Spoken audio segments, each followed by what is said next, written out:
कहा कुंद कुंद भगवान ने, हो नहीं निस्संगो, निस्संग होकर, कोई संग कोई साथी किसी प्रकार का कुछ नहीं, निस्संग होकर जो तू अपने आप का वेदन कर रहा है। ठीक है श्रावकों, मुनिराजों जैसा उत्तम नाकिंचन नहीं है, पर क्या बेहोशी का भी जीवन हम छोड़ना नहीं चाहते?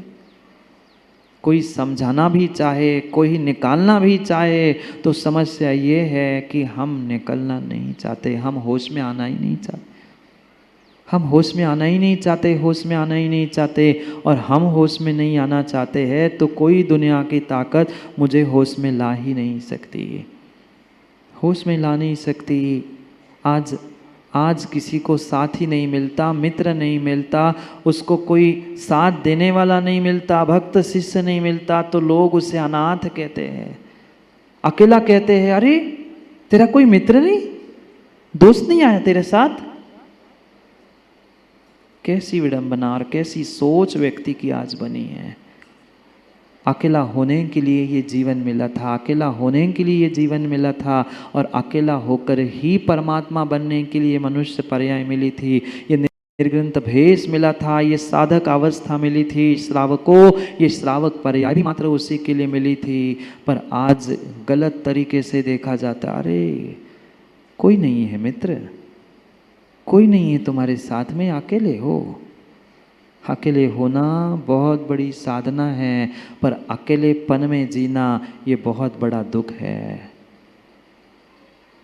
अकेले तो होना होगा, सबके साथ रहते हुए अकेला ही होना होगा। अकेला ही आया है, अकेला ही जाना पड़ेगा, उसको एंजॉय करने का प्रयास करो।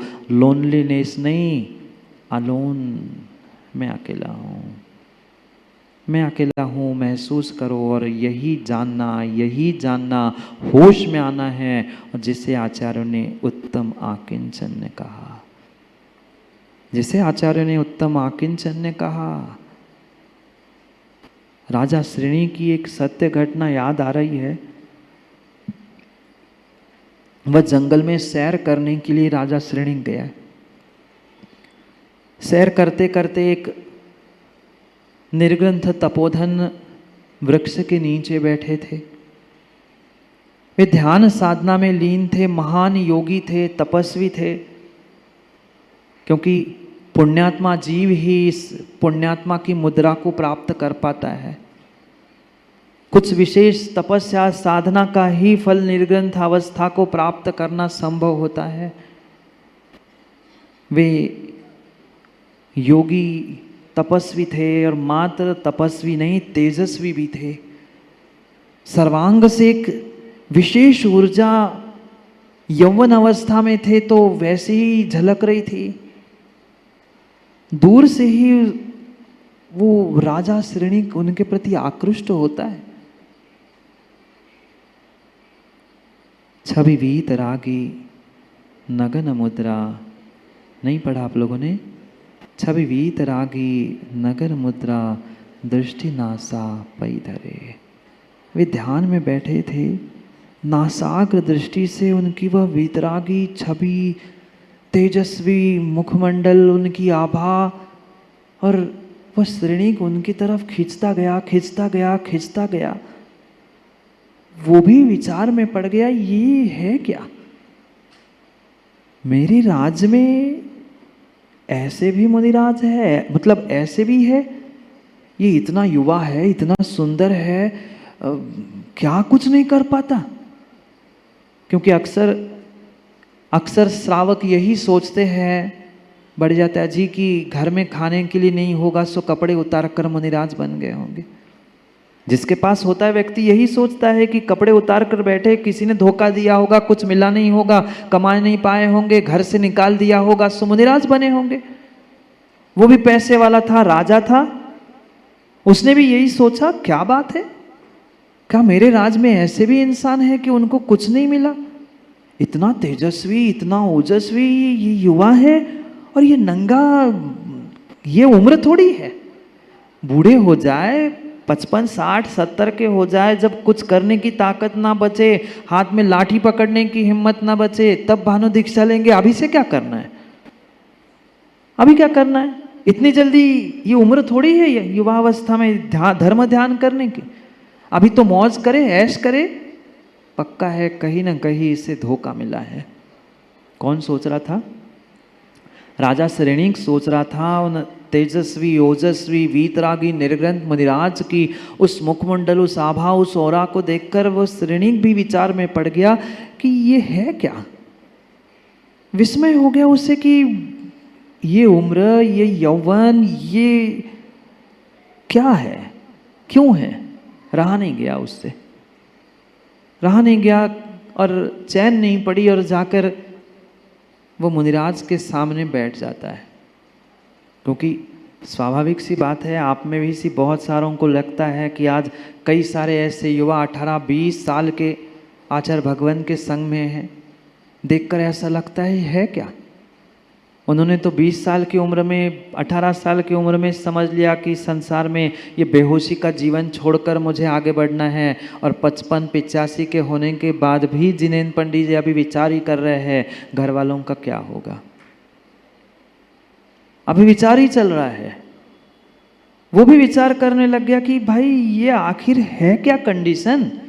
क्योंकि व्यक्ति अपने ही विचारों से सोचता है और अपने आप से ही दिमाग लगा के सोचता है, सामने वाले के स्थान पर पहुंचकर कभी विचार ही नहीं करता।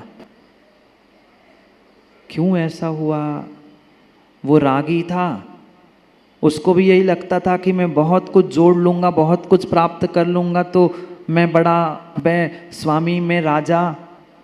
उसने आखिरकार हाथ जोड़कर जोर से नमोस्तु नमोस्तु और नमोस्तु निवेदित किया।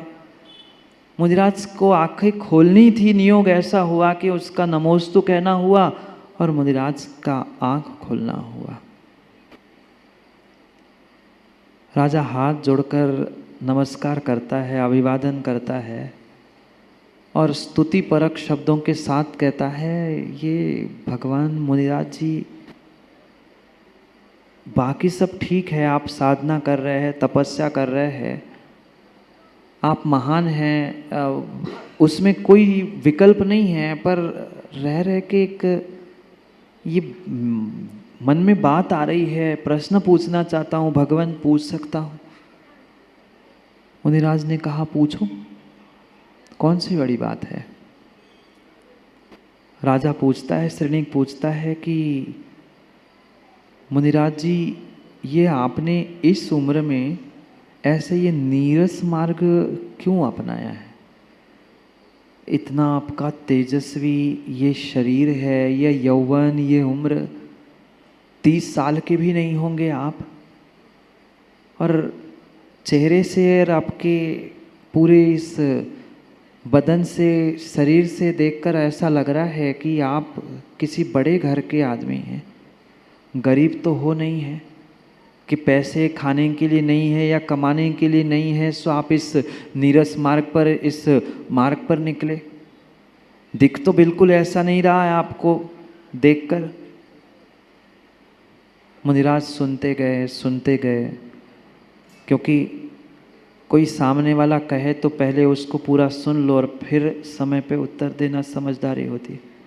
बाहर के साधन भी, धन धान्य, ये परिग्रह के बाकी के निमित्त भी, बेहोशी के कारण होने के निमित्त से उनको भी परिग्रह कहा है।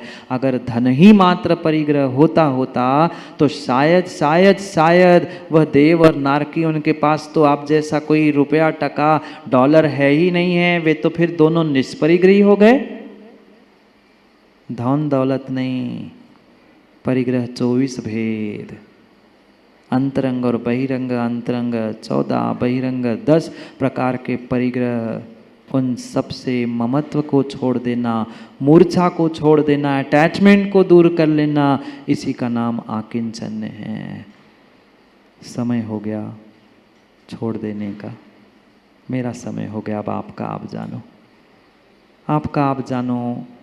बहुत बहुत बहुत समय हो गया ज्ञानियों अटैचमेंट में, बेहोशी में जीते जीते। कब तक उन अपनों के प्रति अपनापन स्थापित करते हुए राग में दुख दर्द भोगते रहेंगे। कभी अपनापन अपने आप को दे दो ना। बाहर से डिटैच होकर अपने आप से अटैच हो। आदमी साधु तड़पता है कि मुझे अकेलापन मिल जाए, मैं अकेले में साधना करूं, तपस्या करूं, स्वाध्याय करूं, कुछ करूं, और तुम्हें अकेलापन मिलता है, तू अकेलेपन से भागता है। क्यों पागलपन कर रहा है? साधना करो, महसूस करो उन दिनों की भी, क्या आनंद आता है। ऐसे भी व्यक्ति है भाग रहे हैं, कहीं खेत में, कहीं पहाड़ पे, कहीं जाकर अकेला बैठने की साधना कर रहे हैं। घर में भीड़ में बैठकर भी अकेलापन का एहसास करना है। मुनिराज अकेले भाग नहीं रहे हैं, सबके साथ, पर जीते अकेले है, क्योंकि उनके पास निर्णय है, होश है कि मैं अकेला आया हूँ, अकेला ही जाना है। इतना ही याद कर लो, आप अकेलो अवतरे मरे अकेले होए, यूं किस जीव में साथी सगा ना कोई। कोई साथी कोई सगा नहीं है, कोई साथी कोई सगा नहीं है। हम अपने आप को पहचाने, अपने आप को होश में लाने का प्रयास कर ले। स्थान बदलने से होश में नहीं आएंगे, गुण स्थान बदलने से होश में आने की संभावना है। आखिरी दिन ही सही, कुछ घंटे ही सही, जीते जी जीने का प्रयास करो। बेहोशी का, मरते मरते जीने का तो कई भवों से पुरुषार्थ कर ही लिया है। करेंगे पुनः गगन भाई समय पर समय की चर्चा, क्योंकि समय पे किया गया काम समय को दिलाता है। बोली भगवान महावीर स्वामी की। अंतिम निर्देश वर्धमान स्वामी के शासन में हमसे विराजते और उनकी यह पावन पीयूष देशना हम सभी के लिए परम उपकारी है। अनादिकाल से हमारी इस आत्मा में जो जन्म, जरा और मृत्यु रूपी रोग लगे, उन रोगों का उपशमन करने वाली कोई परम औषधि है तो वह एकमात्र यह जिनवानी। भव्यात्मा, आजकल जो इंसान बन रहा है, कहने के लिए तो इंसानों की संख्या दिन ब दिन बढ़ती जा रही है। मात्र भारत में ही नहीं, देश विदेशों में इंसानों की संख्या बढ़ती जा रही है। पर जितनी संख्या इंसानों की बढ़ती जा रही है, एक विशेष बात गौर करने जैसी है कि दिन ब दिन संख्या तो बढ़ती जा रही है, पर जितनी संख्या आज इंसानों की बढ़ती जा रही है, उतनी ही संख्या में उन इंसानों की शक्ति कम होते देखे जा रहे। या ऐसा कह दे राजे जी, आज का इंसान असमय में कमजोर होते हुए देखा जा रहा। पहले समय था जब 60, 65, 70 साल की भी दादी अपने पैरों से चलती और चलती नहीं थी, दौड़ते हुए काम करती थी।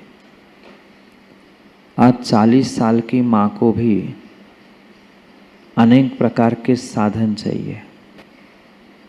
और 40-60 तो मैं बहुत बड़ी बात कह रहा हूँ, 15-20 साल के युवाओं की भी आज यही स्थिति है। आप अपने अपने घर में भी माँ देख लेना कि 15 साल के, 12 साल के, 10 साल के, और 15-10 भी बहुत कह रहा हूँ, 5-8 साल के बच्चों को भी चश्मे लग गए। क्यों? अभी उम्र ही उनकी क्या थी। यूं देखा जाए तो जीवन उन्होंने शुरू किया ही नहीं, उसके पहले ही, युवा बनने के पहले ही बाल सफेद हो गए, चश्मे लग गए, दांत कमजोर हो गए। क्यों? क्या वे कुछ अलग प्रकार के इंसान पंचम काल में जन्म ले? नहीं, इंसान वैसे ही है, पर दिन ब दिन बढ़ती हुई संख्या मात्र संख्या ही बढ़ा रही है, क्वांटिटी बढ़ा रही है। जितनी क्वांटिटी बढ़ रही है उतने ही इंसानों की क्वालिटी, शक्ति घटती जा रही है। सही मायने में आज इस इंसानों की कमजोरी के बारे में समझने की आवश्यकता है। हम दूसरों से क्या विचार करें और दूसरों से क्या समझे, हम अपनी स्वयं की बात देखें ना। थोड़ा सा भी कुछ विपरीत समय आता है, कुछ विपरीत परिस्थिति सामने आती है, आज का इंसान तुरंत बौखला जाता है। भले ही कुछ समय बाद पुनः समझ जाए, पर कुछ समय के लिए तो अपने आप का आपा खो देता है। क्यों ऐसा हो रहा है? क्यों इंसान इतना कमज़ोर होता जा रहा है? मात्र खाना पीना यही साधन कमज़ोर है ऐसा नहीं है।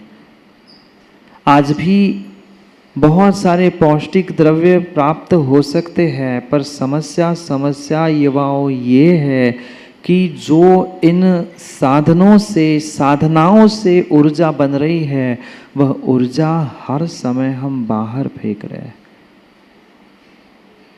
शरीर में इतनी प्रचंड ऊर्जा है।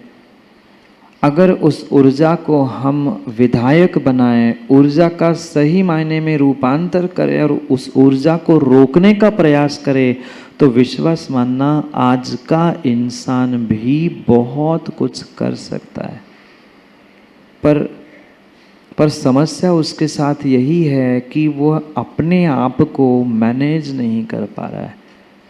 अपनी ऊर्जा, अपने इमोशंस, अपने शरीर और अपने किसी भी कार्य को मैनेज ना करने के कारण से ही ये समस्या उसके साथ हो रही है।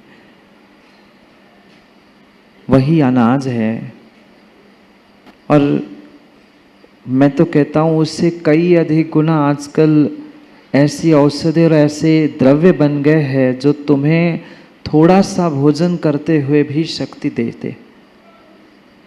पर सब कुछ देने के बावजूद भी व्यक्ति अपने आप में कमजोर क्यों पड़ रहा है? और ये भी पक्का है माताओं,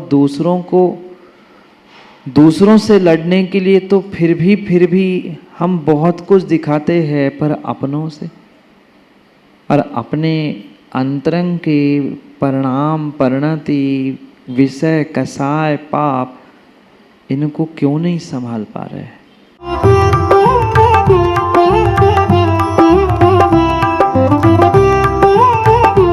हर सुबह